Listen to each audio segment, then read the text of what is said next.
Chaim de Chaim. Un jour, le rabbi Maharash, quatrième rabbi de Chabad, a dit à un de ses élèves, un chassid qui était simple, Rebbe Eliyahu Abeler. Son travail, c'est qu'il vendait des veaux dans la foire. Il lui a dit, Rebbe Eliyahu, je suis jaloux de toi. Qu'est-ce que le Rebbe, il est jaloux d'un vendeur de veaux? Il lui a dit, je suis jaloux de toi parce que lorsque tu vas à la foire, il y a des juifs et tu parles avec eux un mot de Torah, tu les éveilles avec un mot du En Yaakov, éveillé dans l'importance d'étudier la partie dévoilée de la Torah, la partie cachée de la Torah. Eh bien, à ce moment-là, Kadosh Baruch Hu, il est très content, très content de cela. Et ça fait que Kadosh Baruch Hu te donne encore plus de parnassa. Nous, si le rabbi est tellement jaloux, nous, pourquoi pas être un vendeur de veaux, que tout le monde soit un vendeur de veaux, que le rabbi lui-même est un vendeur de veaux. Seulement, l'explication est simple. Il y a besoin ici de deux choses. Il y a besoin d'une partie matérielle, une partie spirituelle. Chacun a son travail. La qualité d'un rabbi, c'est qu'il a le spirituel. La qualité d'un chassid, c'est qu'il a le matériel. Et chacun, il doit avoir les deux. Le rabbi a aussi du matériel, le chassid a aussi du spirituel. Donc, chacun, il a son niveau. Qu'est-ce qu'il doit faire dans la vie de tous les jours? Alors, dans la vie de tous les jours, on est confronté à avoir affaire avec des veaux, avec toutes sortes de veaux. Chacun son veau avec qui il a affaire. Mais il ne faut pas croire que ce veau-là, c'est juste un veau. Que cette chose matérielle, c'est juste du matériel. Dans ce matériel-là, on a tous notre rôle d'amener du spirituel. De faire que ce matériel va devenir quelque chose de plus haut. Ça ne va pas être juste un veau.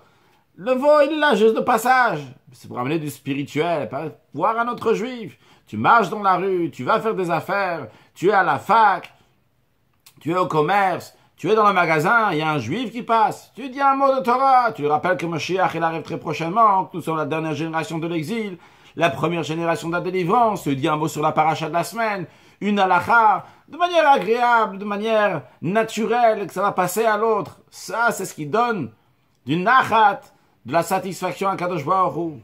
Ça, c'est le rôle de chacun de nous. La force, c'est ça, on a du rabbi.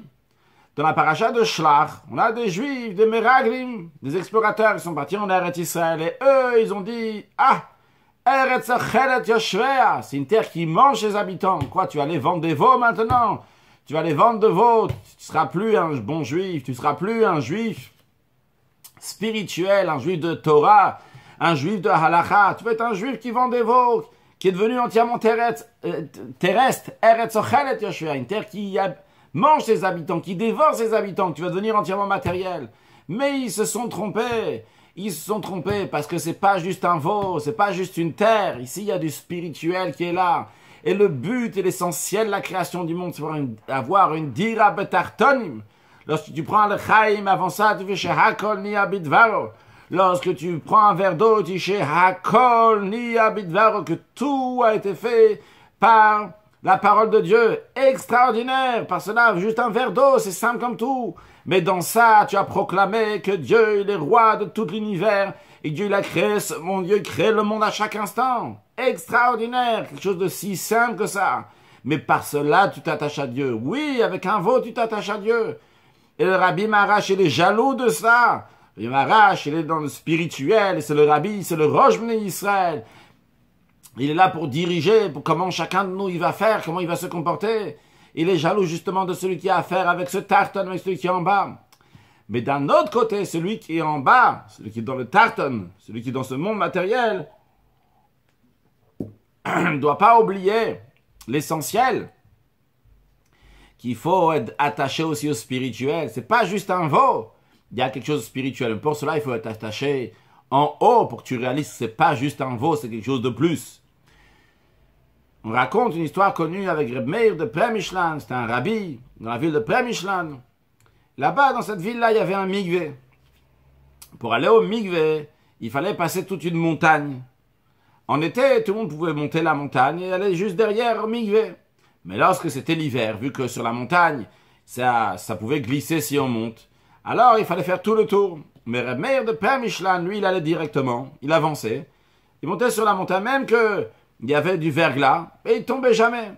Waouh, les gens disaient, Reb Meir de Premishlan, quel tzaddik, quel saint alors, quel miracle. Mais il y avait des gens qui n'aiment pas entendre des miracles ou des choses comme ça. Ils ont dit, quel miracle, quel rabbi, quel tzaddik, quel... Rien du tout, il faut juste savoir le faire. Ces jeunes hommes, ils ont décidé, on va montrer à tout le monde une fois pour toutes que Rabbi Meir, qu'un rabbi, rien du tout. Stam, comme tout le monde. Ils sont montés, il est arrivé ce qui est arrivé à tout le monde. Ils ont dégringolé, ils sont cassés la figure. Après, une fois qu'ils étaient vraiment en situation, qu'ils étaient les mains et les pieds entièrement cassés, fracassés, ils ont dit, Meir, dis tout la vérité alors. En effet, on avoue qu'il y a quelque chose ici de spirituel, quelque chose qui est au-delà de la compréhension. Comment vous faites? Meir, il a dit, qu'on est rattaché là-haut, à ce moment-là, falt me nicht unten, on ne tombe pas en bas.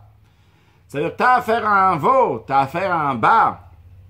Mais si tu es rattaché en haut, tu ne tombes pas en bas. Vrai, il y a un veau ici. Vrai, il y a du manger, il y a du commerce, il y a des affaires, des choses matérielles. C'est vrai, ils sont là. Et on est en contact avec cela. Mais on ne tombe pas en bas. On ne s'investit pas dans ça. On ne tombe pas dedans. On est avec ça, mais on ne tombe pas dedans. Souvent, on raconte que le Rabbi Maharash, peut-être c'est le Rabbi Rachab, il a dit à un chassid qui a commencé avec des affaires, avec des sortes de bottes. Il a dit, il s'est entièrement investi dans son commerce. Il a dit, j'ai déjà vu des pieds dans des bottes, mais une tête dans des bottes, ça j'ai jamais vu. On peut être dans les choses matérielles, mais c'est tout à fait différent. L'approche va être complètement différente. Tu as affaire avec un veau, mais tu es là pour diffuser du spirituel.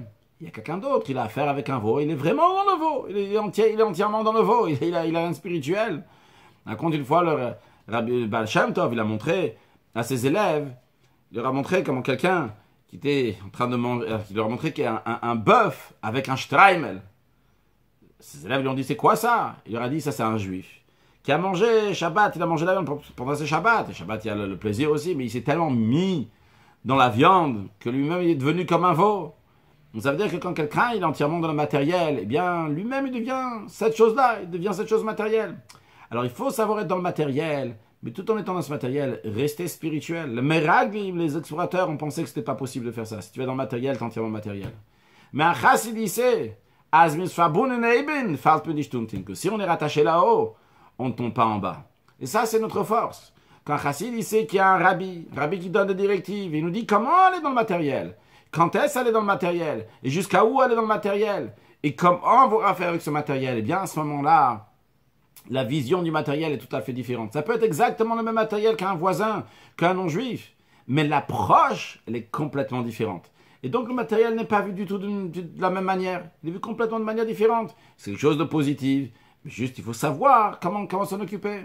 Alors que Dieu fasse qu'il donne beaucoup de matériel à tous les juifs, que les juifs ont plein de matériel, comme le rabbi a toujours insisté, qu'il faut avoir plein de hachirut, plein de richesses, begashmut, matériellement, qui découle aussi d'une richesse spirituelle, et que chacun va avoir bane, chaye, mezone, bekulam reviche, avoir des enfants, pour avoir des enfants, le mariage Bezrat Hashem, le mazal pour tous ceux qui ont besoin, avec des enfants et en bonne santé, une vie, la vie avec la santé aussi, et que ce soit avec largesse, avec une bonne parnassa avec largesse, toujours dans la joie, toujours dans le bonheur, et qu'on puisse avoir tout ce matériel-là, et ce matériel-là, le rattacher avec le spirituel, faire le lien entre le matériel et le spirituel, jusqu'à qu'on va dévoiler à Kadosh Baruch Hu ici sur terre, dans ce monde-là matériel, qu'on va voir dans de chaque chose matérielle, à Kadosh Baruch Hu s'y trouve, avec la venue de Mashiach, Nar, le Chaim,